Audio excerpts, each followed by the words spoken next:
नमस्कार दोस्तों। भारत पाकिस्तान का विषय हमेशा से तनाव से भरपूर रहा है। आज हम इस वीडियो में इसी तनाव से भरपूर विषय पर बात करेंगे, द कश्मीर डिस्प्यूट। जब भी हम भारत पाकिस्तान के विषय पर चर्चा करते हैं, सबसे पहला ख्याल हमें द कश्मीर डिस्प्यूट के बारे में आता है। ये ऐसा एक टॉपिक है जो सबसे ज़्यादा अट्रैक्ट करता है। 1947 की पार्टीशन के बाद ये दोनों मुल्क, भारत और पाकिस्तान, कश्मीर को लेके लड़ने लगी आपस में। ये दोनों मुल्क चाहती थी कि पूरे के पूरे कश्मीर को अपने कब्जे में करे। भारत चाहता था कि कश्मीर मेरे कब्जे में आए और पाकिस्तान चाहता था कि कश्मीर मेरे कब्जे में आए। इसके कारण भारत और पाकिस्तान के बीच में 3 जंगें लड़ी जा चुकी है। जी हाँ, फर्स्ट इंडो पाकिस्तान वॉर, जो कि 1947 से 1948 तक चली। पाकिस्तानियों ने अचानक कश्मीर पर धावा बोल दिया। उन्होंने कश्मीर पर चढ़ाई शुरू कर दी। इसके जवाब में भारतीय सैनिकों ने भी आक्रमण शुरू किया। अब यहाँ पे जन्म लेती है LOC, यानी लाइन ऑफ क्रेडिट या लाइन ऑफ कंट्रोल। LOC का मतलब है कि कश्मीर में भारत और पाकिस्तान के बॉर्डर को LOC कहा जाता है।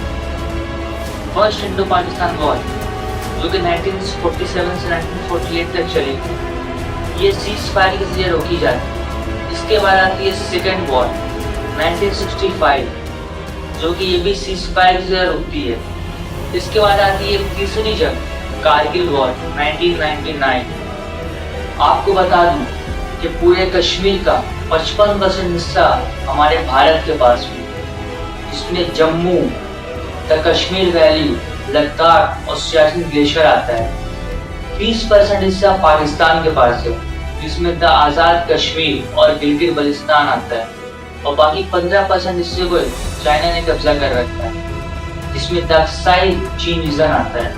टेररिज्म, ये कहना बिल्कुल सही होगा कि पाकिस्तान टेररिज्म को बढ़ावा देता है। जी हाँ, आतंकवादी जितने भी है वो पाकिस्तान में ही पलते, पाकिस्तान में ही बड़े होते।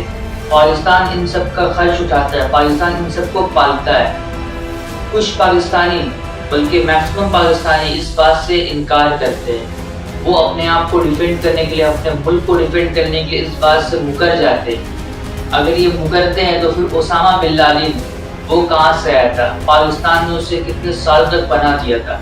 उसने अपनी जिंदगी का कितना हिस्सा पाकिस्तान में गुजारा है? आखिरकार वो मरा भी पाकिस्तान में, उसकी लाश भी पाकिस्तान में ही पाई गई। पाकिस्तान मदरलैंड ऑफ टेररिज्म, जो कि दहशतगर्दी को बढ़ावा देता है और दहशतगर्दों को पालता है। 2008 मुंबई अटैक, जिसे 26/11 अटैक भी कहते हैं, ये अटैक किसने करवाया था? लश्कर-ए-तैयबा ऑर्गेनाइजेशन, जो कि एक पाकिस्तानी टेररिज्म ऑर्गेनाइजेशन है। इसको लीड कर रहे थे ज़ायकुर रहमान लखवी और हाफिज सैयद। ये लोग कहाँ से थे? ये लोग पाकिस्तान से थे। हाल ही में वे पहलगाम टेरर अटैक में 26 मासूमों ने अपनी जान गंवाई, 26 लोगों ने अपनी जान गंवाई। इन जानों का जिम्मेदार कौन था? इन्हें किसने मारा? जी हाँ, वही दहशतगर्द ने मारा। 3 दहशतगर्दों ने मारा। ये दहशतगर्द आए कहाँ से थे? दहशतगर्द वहीं से आए थे, पाकिस्तान से। मदरलैंड ऑफ टेररिज्म, जो कि दहशतगर्दों को पालता है, दहशतगर्दी को बढ़ावा देता है, उसी में 3 दहशतगर्द आए थे। तो कहाँ से इनकार करोगे पाकिस्तानियों कि दहशतगर्द तुम्हारे नहीं, और तुम दहशतगर्दों को बढ़ावा नहीं देते हो, तुम दहशतगर्दों को पालते नहीं। ऐसे तो उनके कारनामे बहुत सारे अटैक है, बहुत सारे गलत काम उन्होंने किया है, लेकिन मैं इस वीडियो को ज़्यादा लंबा नहीं करना चाहूँगा, इसलिए इतना ही मैं बताना चाहूँगा इनके बारे में। इंडस वैली वाटर डिस्प्यूट, 1960 में भारत और पाकिस्तान के बीच में एक ट्रीटी साइन होती है, इंडस वैली ट्रीटी, जिसमें ईस्टर्न और वेस्टर्न साइड के 6 नदी, द रवि, बीस, सतलेज, झेलम, इंडस और चेनाब थे। जी हाँ, भारत के हिस्से में वेस्टर्न साइड के द रवि, बीस और सतलेज नदी आती है। अब भारत को ये फैसिलिटी मिलती है कि वो ईस्टर्न साइड से लिमिटेड वाटर जो है वो कंज्यूम कर सकता है, तब तक जब तक पाकिस्तान को वाटर शॉर्टेज ना हो। वहीं दूसरी तरफ पाकिस्तान के हिस्से में ईस्टर्न साइड की 3 नदी आती है, झेलम, इंडस और चेनाब। न्यूक्लियर वेपन्स, भारत और पाकिस्तान दोनों के पास न्यूक्लियर वेपन्स मौजूद है। भारत के पास 180 और जहां पाकिस्तान के पास 170 न्यूक्लियर वेपन्स मौजूद है। पाकिस्तान यहाँ भी पीछे रह रहा है।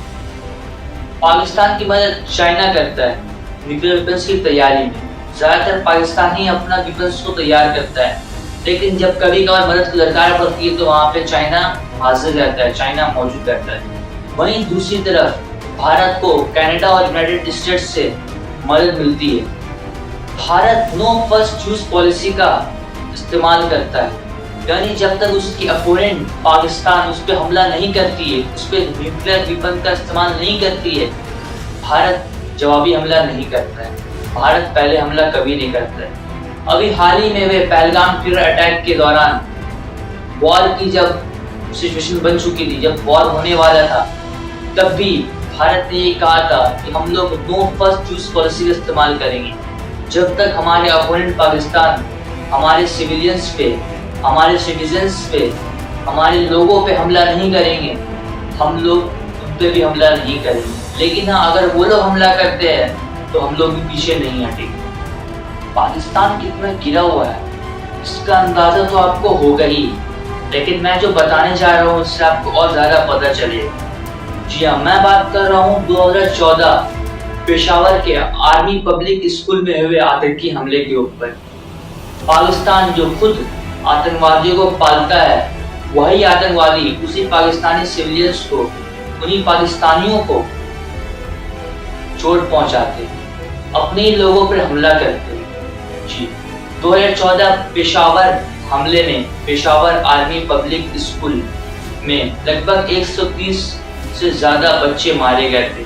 छोटे छोटे बच्चे 130 से ज्यादा मारे गए थे। 6 आतंकवादी बंदूक के साथ स्कूल में दाखिल होते, स्कूल के अंदर जाते हैं और लगातार गोलियों की बौछार से 130 से ज्यादा मासूम बच्चों को बेरहमी से मार डालते।